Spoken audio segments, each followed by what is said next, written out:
The flames rolled over the jungle like a living monster, devouring trees, beasts, and rivers alike, yet deep in the smoke, something still moved. It wasn't running. It wasn't hiding. It was hunting. Commander Vrex of the Scorched Legion barely spared it a glance as he watched the inferno from the edge of the scorched clearing, arms crossed, helmet off to feel the heat on his skin. Behind him, his soldiers laughed, spraying flamethrowers into the remaining patches of green as if they were playing some glorious cosmic sport. To them, this wasn't a mission. It was a playground. A primitive world, ripe for conquest. Earth, after all, was supposed to be weak, a planet whose time had passed. In their arrogance, they didn't even bother sending scouts beyond the tree line anymore. Why fear what could barely hold a sharpened stick against plasma rifles and orbital cannons? Vrex turned back toward his men, raising a fist lazily. By sundown, I want this sector flattened. I want it paved.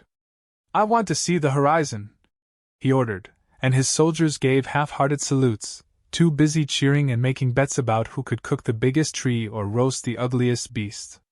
Automated drones buzzed above them, spraying chemical fire starters onto the stubborn patches of moisture-heavy greenery. Napalm rivers ran between the trees, catching vines, nests, and ancient canopies in curtains of fire. The smell was almost sweet, if you ignored the underlying stench of death. Private Harvin, one of the younger grunts, noticed something odd on the monitor of his wrist console. Anomalous readings, motion, but erratic, weaving between their firewalls without triggering alarms.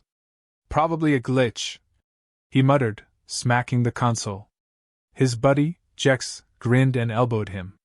Maybe it's an angry sloth coming for payback, he joked. The men laughed. Even Vrex cracked a smile. Hours passed, and the jungle howled under the assault. Creatures screamed in agony, rivers hissed into steam, and the very earth seemed to groan as roots and ancient stones were shattered. But through it all, the motion readings continued. Getting closer. Getting smarter. Harvin frowned at the console again. The movement wasn't random anymore. It was circling them. Toward evening, as the air turned from gold to red to black, a patrol was sent out to secure the perimeter. 6 men, heavily armed, cocky. They stomped into the smoke, cracking half-burnt branches underfoot, laughing about Earth's brave little squirrels, probably plotting a counterattack. 10 minutes later their comms went dead.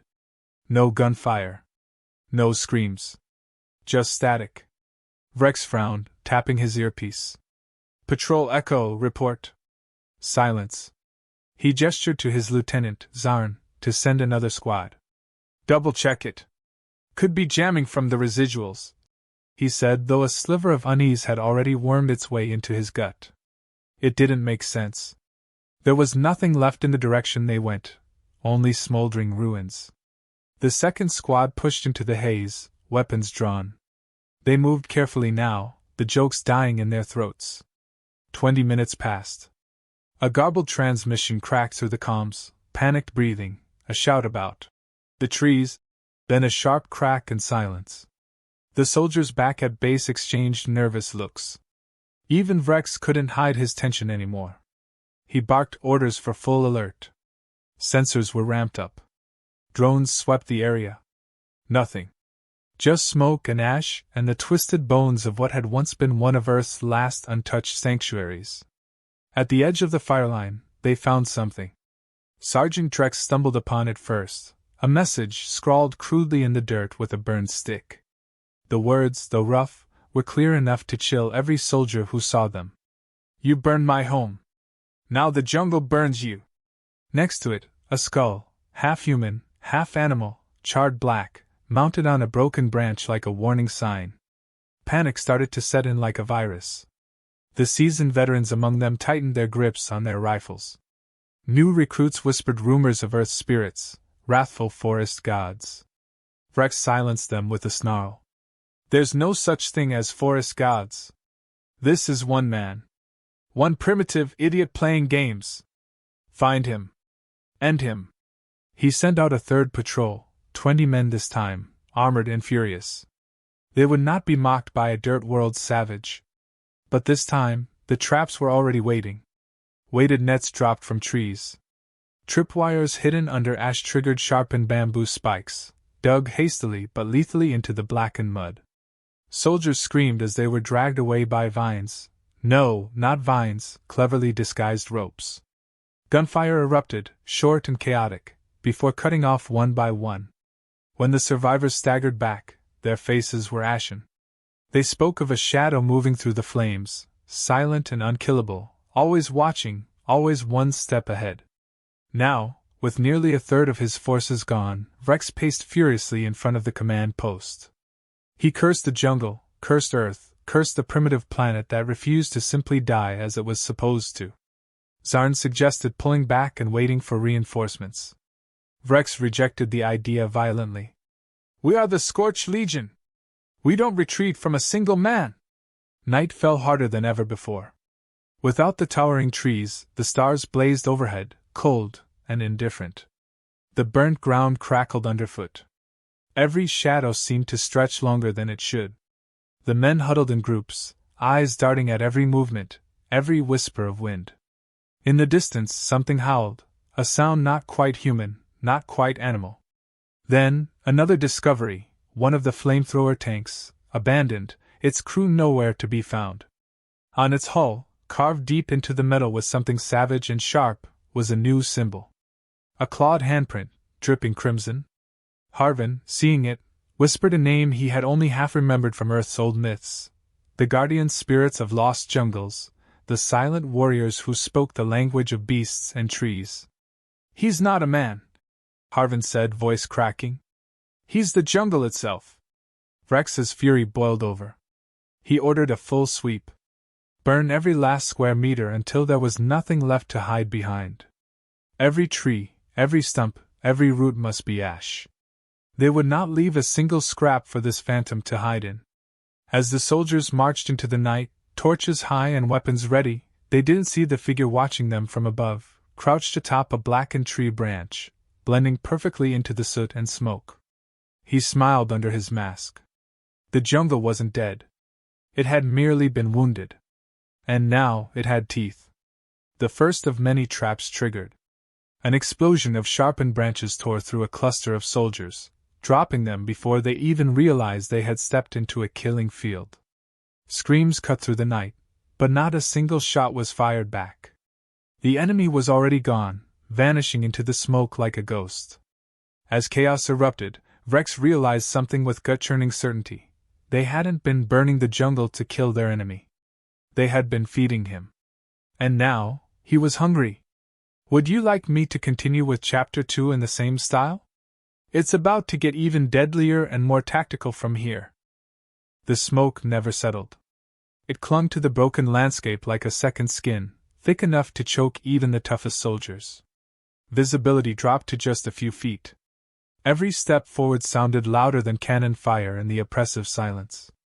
Harvin gripped his rifle so tightly that his knuckles turned bone-white under his gloves, eyes darting from side to side as the squad advanced through what was left of the forest. Commander Rex marched at the center, his rage acting like armor against the fear that gnawed at his men's minds. The enemy was just one man, he told himself, a relic of a dying world. But deep down, even he could not ignore the sinking feeling that this was no ordinary fight. The forest, or what remained of it, seemed to lean closer around them, even burned and battered, as if it was not finished yet.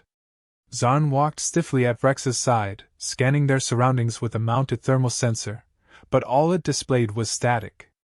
Every device they brought seemed cursed now. Communications crackled with nonsense. Targeting systems blinked wildly between friend and foe. It was not supposed to be like this. This was Earth, a backwater planet they could have wiped clean in a weekend. Yet here they were, stumbling like blind fools through the embers of their own destruction, hunted by something they could not even see. Somewhere ahead, a metallic thud echoed. The soldiers froze. Another thud, closer this time, and a low, almost playful whistle cutting through the smoke. One of the younger grunts, barely out of training, broke ranks and bolted toward the sound, gun raised in a panic. Before anyone could call him back, he disappeared into the mist. A scream followed, sharp and short, like a blade being drawn across flesh. Silence snapped back into place like a closing trap. Rex barked at the men to tighten formation, to keep their heads down and their mouths shut. He refused to lose another man to panic. They had to think like hunters again, not prey. But even as he thought it, he realized the terrible irony. They were no longer the hunters. They were being herded, pushed, directed without even knowing it. The realization made him grind his teeth so hard he tasted blood. Further in, they found a clearing, the charred ground still hot underfoot. At the center stood a single structure, a grotesque totem made from scavenged armor, shattered weapons, and something worse, the scorched helmets of their fallen comrades, stacked in a mocking pyramid. A message was carved into the blackened earth around it, written in a looping, almost lazy script. Leave. Now. The men stared at the display, horrified. Private Jex crossed himself without thinking, muttering under his breath. Harvin turned in a slow circle, scanning the tree-line for any movement. The jungle was dead, but the thing inside it was very much alive. Rex stepped forward and kicked the totem over with a snarl. It clattered to the ground in a heap of broken tech and scorched bone. That was when the trap started. A cable, nearly invisible in the ash, snapped tight around a soldier's ankle, yanking him high into the air and slamming him into a branch. Another soldier triggered a pressure plate hidden under the soot, releasing a flood of sharpened stakes from the ground. Screams erupted. Gunfire flared wildly, but they hit nothing but shadows. The warrior was toying with them now, leading them deeper into his territory, showing them just how powerless they really were. Rex cursed and ordered a retreat back to the command post, but even as he shouted, more soldiers fell. One slipped into a pit camouflaged by burnt debris, the bottom lined with jagged metal. Another's backpack exploded, rigged with a small, clever charge that had been hidden during the chaos. By the time they regrouped, more than half of their number was gone. Those who remained were battered, bleeding, and terrified. Back at the base, Zarn slammed a battered map onto the table inside the main tent, tracing potential ambush points, trying to make sense of the attacks. But the truth was simple and terrifying. Their enemy knew the terrain better than they did. He had lived it, breathed it, adapted to it. Their superior firepower meant nothing when their targets never showed themselves. Their advanced tech meant nothing when it could be turned against them with a length of vine or a sharpened branch. Rex slammed his fist into the table so hard that it cracked. He could not accept this. He refused.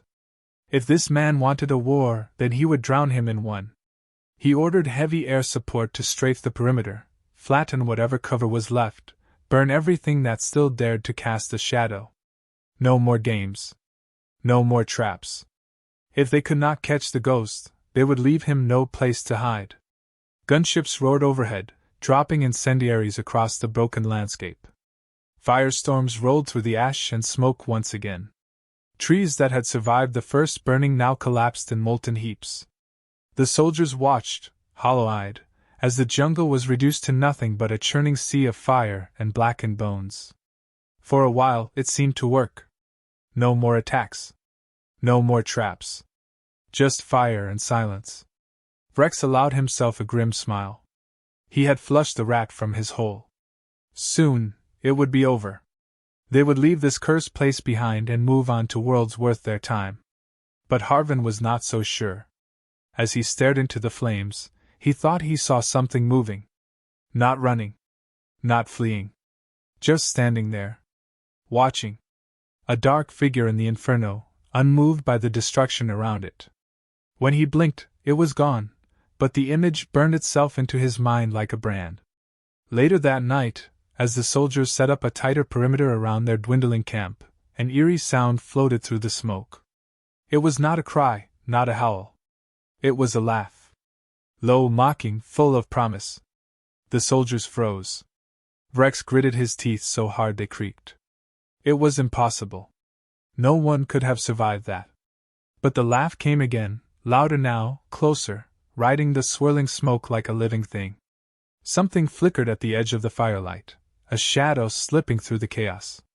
The soldiers opened fire wildly, blasting into the night, but when the smoke cleared, there was nothing there. Only the mocking echoes of laughter, drifting over the ruins of the jungle they thought they had conquered. Rex's hands trembled as he clenched them into fists. This wasn't over. Not by a long shot. The ghost of the jungle had survived their worst, and now he was coming for them. The Scorched Legion had declared war on Earth's deadliest warrior. And he had just accepted. The night dragged on with an oppressive heaviness that seemed to press down on every man left alive. The smoke swirled in chaotic patterns, whispering promises of death through the battered remains of the Scorched Legion's camp. Commander Vrex didn't sleep. None of them did. They sat in circles with rifles pointed outward, each man watching the back of the one next to him, terrified that looking away for even a second would mean vanishing like the others. Every now and then, a figure would move at the corner of their vision, flickering through the smoke and fire, but when they fired at it, there was nothing. No target. No body. Just more smoke.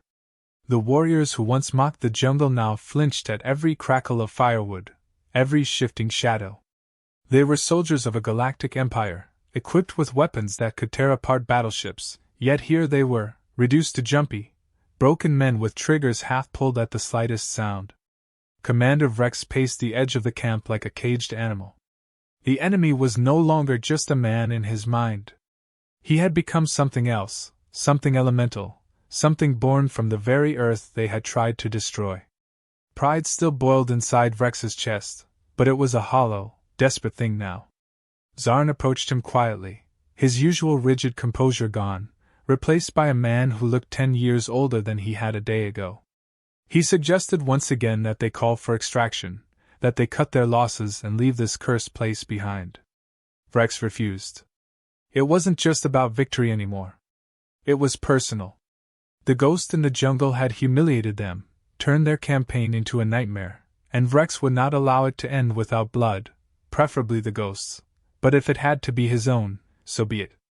They fortified the camp with automated sentry guns, laid mines around the perimeter, and assigned 2-man watches with orders to shoot anything that moved. It was a fortress built on fear, but Vrex believed it would hold until morning. He clung to that belief like a drowning man clings to driftwood. It didn't. The first attack came just before dawn when the world was at its most vulnerable, suspended between night and day. A low rumble sounded from the jungle, followed by the crack and groan of falling trees. The soldiers tensed, weapons aimed into the mist. Suddenly, massive burning logs rolled into the camp from all directions, crushing tents, smashing equipment, and breaking defensive lines with brutal efficiency. Panic exploded among the men. Some ran straight into their own mines. Others fired wildly, cutting down friends and foes alike. The sentry guns spun in confused circles, unable to distinguish targets through the thick smoke. In the chaos, the warrior struck. He moved like a phantom, slipping through the broken defenses with terrifying speed. One soldier turned just in time to see a mud-caked figure tackle him to the ground, drive a knife into his visor, and vanish again before the others could react. Another was dragged screaming into the smoke, his shouts cutting off with a wet, choking sound. Vrex roared orders, trying to regain control, but the camp was no longer his. It belonged to the ghost now. By the time the sun clawed its way over the horizon, the camp was gone. Only a handful of survivors remained, clustered in the center like wounded animals. Equipment destroyed, communications severed, morale obliterated. Vrex stared at the destruction around him with a numb kind of horror. Everything he had built, everything he had commanded, had been dismantled by a single man. A single man who was still out there, watching, waiting. Harvin stumbled toward him, bloody and shaking, cradling a shattered arm. He muttered about seeing the ghost up close, about eyes that reflected the firelight without fear. About a mask of bone and ash. About a grin that promised death. Vrex slapped him to silence the rambling, but inside, he felt it too, the creeping certainty that they were no longer fighting for victory, but for survival.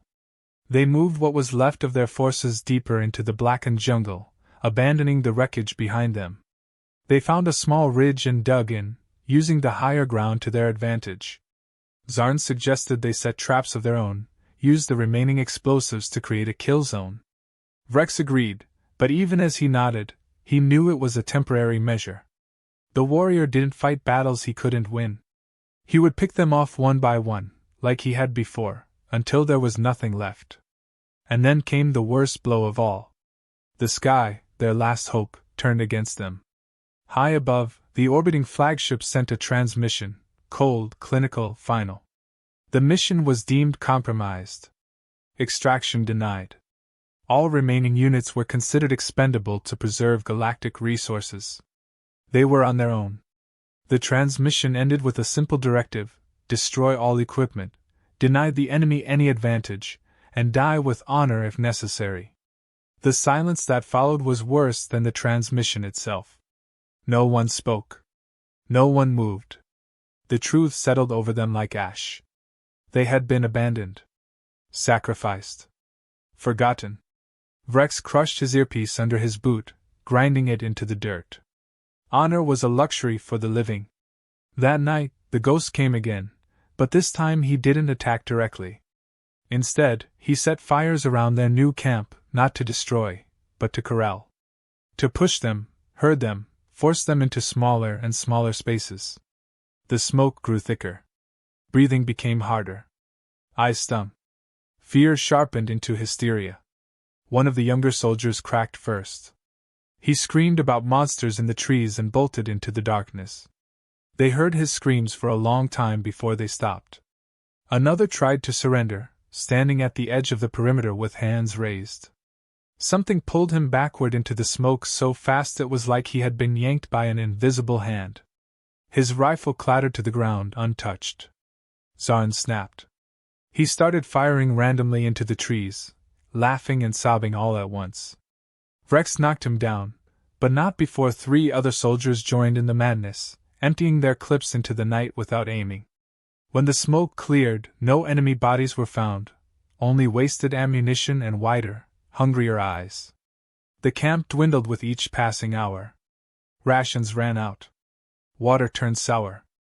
Even the jungle itself seemed to mock them now, the few surviving plants bending unnaturally in the breeze, whispering with every movement. Vrex sat in the center of what remained of his force, cradling his rifle like a dying man clutching a memory. He no longer saw himself as a commander. He was prey. And the ghost was still out there, waiting for the moment to finish what he had started. When the fires finally closed in completely, and the last man on watch disappeared without a sound, Vrex rose slowly, dragging what little strength he had left behind his every step. He would not die hiding. If the ghost wanted him, he would have to take him face to face. And if fate demanded it, Vrex would at least see the face of the hunter who had torn down a legion with nothing but a forest and his will. He walked alone into the smoke, toward the whispering trees, toward the flickering shadows, toward the inevitable end. And somewhere in that swirling darkness, something smiled back. The smoke parted for him like a living thing, curling away from his boots as Commander Vrex walked deeper into the ruined jungle. Every instinct screamed at him to turn back, to retreat, to survive, but he pushed forward with grim determination. His rifle hung heavy in his hands, the barrel scorched from hours of blind firing, but it gave him little comfort now. Around him, the night pulsed with the unseen presence of the hunter. It was not the world he had landed on just days before. This jungle had become something else, a living nightmare that fed on arrogance and spat out fear. Still, Vrex moved forward, dragging what remained of his pride behind him like broken armor. He would not die hiding. He would not be another ghost swallowed by this cursed place. If he was to fall, it would be fighting. A low sound echoed through the trees, like the growl of a massive beast. Vrex turned, weapon raised, but there was nothing. Only the blackened trunks of once mighty trees, their broken branches stretching toward him like skeletal hands. Another sound followed, closer this time, a soft rustling, deliberate and mocking. Vrex spun again, heart hammering in his chest. Still nothing. Sweat poured down his face, stinging his eyes, but he didn't dare wipe it away. Every nerve was stretched to the breaking point. He was not afraid of death. He was afraid of dying unseen, unheard, just another name lost to the smoke. Without warning, a figure stepped out from the gloom, no more than 10 feet away. For a moment, Rex thought it was another hallucination, a trick of his broken mind. But then the figure moved with a predator's grace, and he knew it was real. The warrior stood tall, his body painted with the ash and blood of the jungle, blending into the shadows so completely that even now he seemed half unreal. His face was hidden behind a mask, carved from bone and soot, the hollow eyes burning with cold fury. He held no gun, no blade, yet Rex felt more threatened than he ever had standing against tanks or cannons. The two stared at each other, the world holding its breath. Then, slowly, the warrior extended a hand and gestured for Rex to come. Not to flee. Not to beg. To fight. Rex roared and charged, rifle raised, finger tightening on the trigger. The weapon spat fire, but the warrior moved faster than humanly possible, slipping sideways, closing the distance in a heartbeat. Rex swung the butt of the rifle, but the warrior caught it effortlessly, twisting it from his grip and flinging it into the darkness. Now they were face to face, no armor, no weapons, just raw survival instinct. The fight was brutal and fast, a clash of two worlds. Rex fought with all the rage and desperation he had left, swinging heavy blows, trying to overwhelm his enemy with brute strength. But the warrior danced around him, every movement economical, precise. Where Rex was a hammer, the warrior was a blade, cutting, slicing, dodging. A punch to Rex's ribs stole his breath. A kick to his knee sent him sprawling. He rolled, grabbing a shard of broken metal from the ground, slashing wildly, but the warrior was already gone, moving behind him like a shadow. Rex stumbled to his feet, gasping. His vision blurred, but he forced himself to focus. He would not die on his knees. With a roar, he lunged again, but the warrior caught him mid-stride, twisting his arm and slamming him into the dirt. Rex struggled, but the warrior's strength was inhuman, fueled by something deeper than muscle and bone. With a final, savage motion, the warrior pinned Rex's arm and pressed the shard of metal against his throat. For a moment, they locked eyes through the smoke and blood. In the warrior's gaze, Rex saw not hatred, but judgment. A cold, righteous fury that came not from personal vendetta but from something older and deeper, a defense of the land itself, of the life they had tried to erase. Rex coughed, blood bubbling at his lips, and he knew he had lost long before he had ever set foot on this cursed world.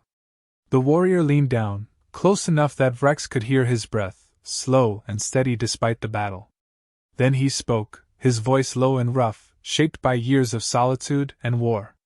Earth is alive. You burned it, but it remembers. With that, the warrior slammed the shard into the ground beside Rex's head, not into his flesh. A mercy. A warning.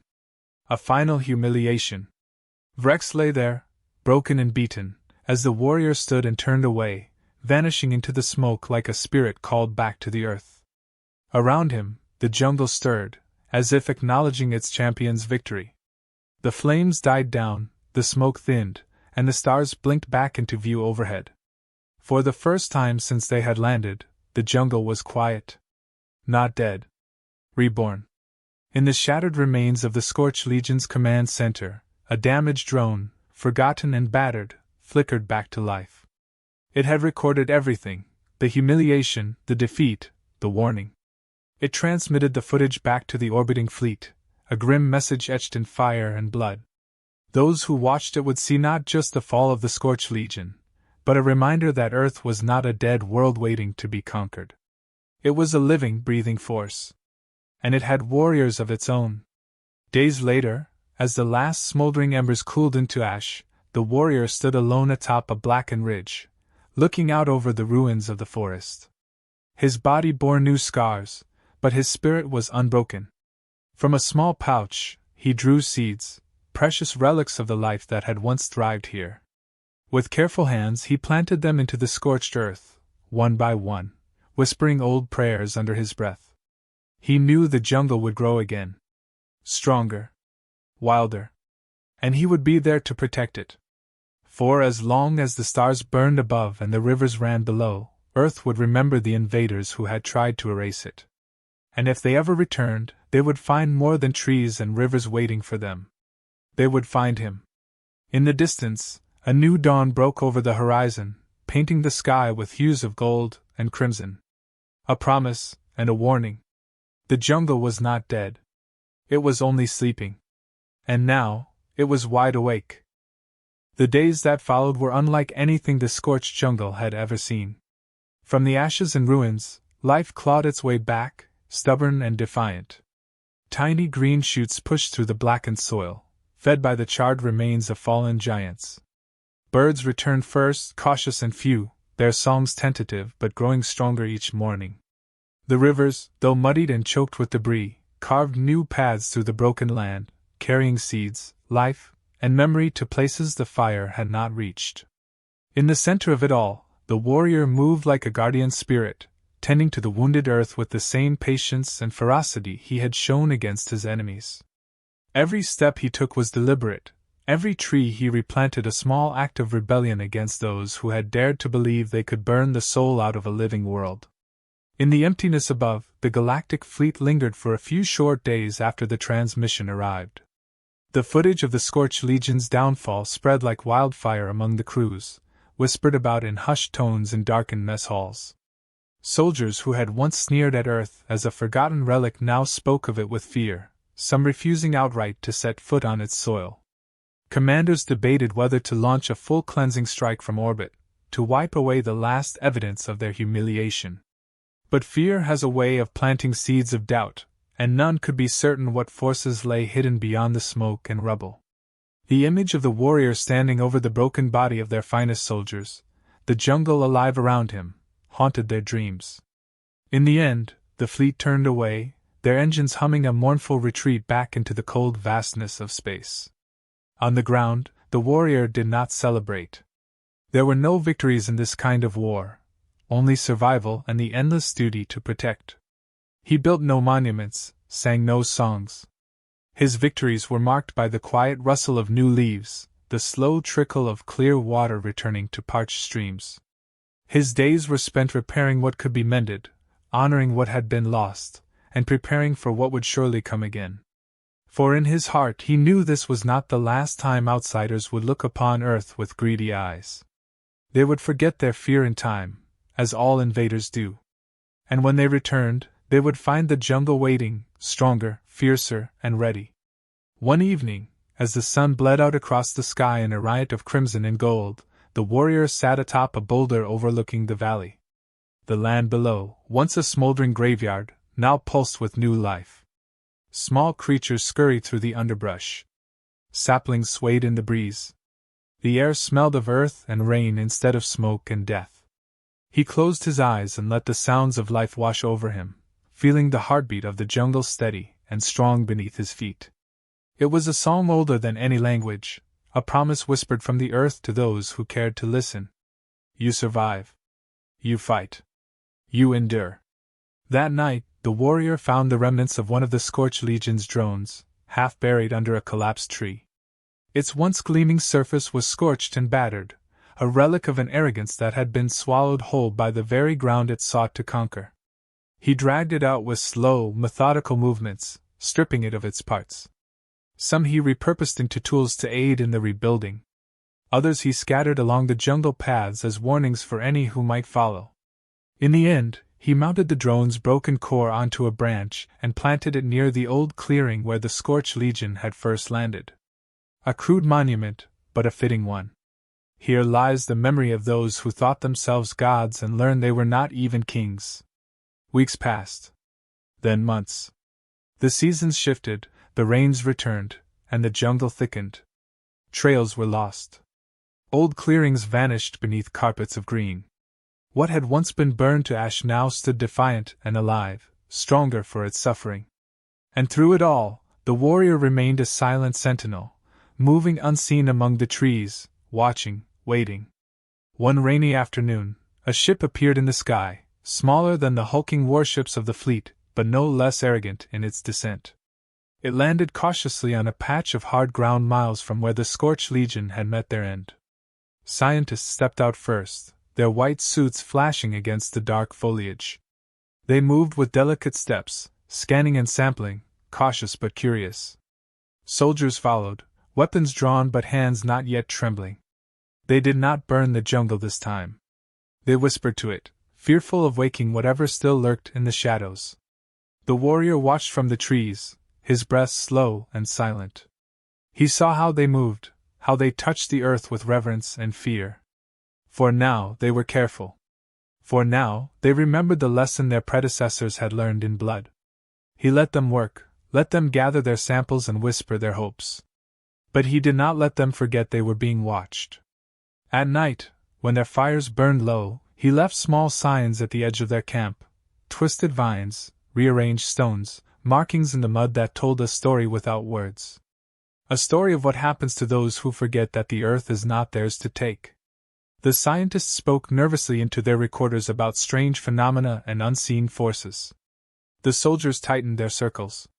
And after a few weeks, the ship rose into the sky again, leaving behind only careful footprints and a handful of notes.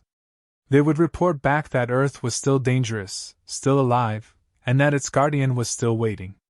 The warrior watched them go, the sound of their engines fading into the distant thunder. He knew it was only a matter of time before others came, greedier and bolder. He would be ready. The jungle would be ready. Because here, in this place born of fire and blood, life had found a champion not just in him, but in every tree, every river, every creature that refused to bow to the flame.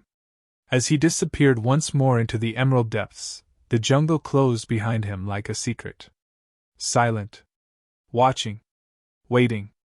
And somewhere, deep beneath the canopy, the earth itself breathed easier, knowing that as long as he walked its paths, it would never fall again.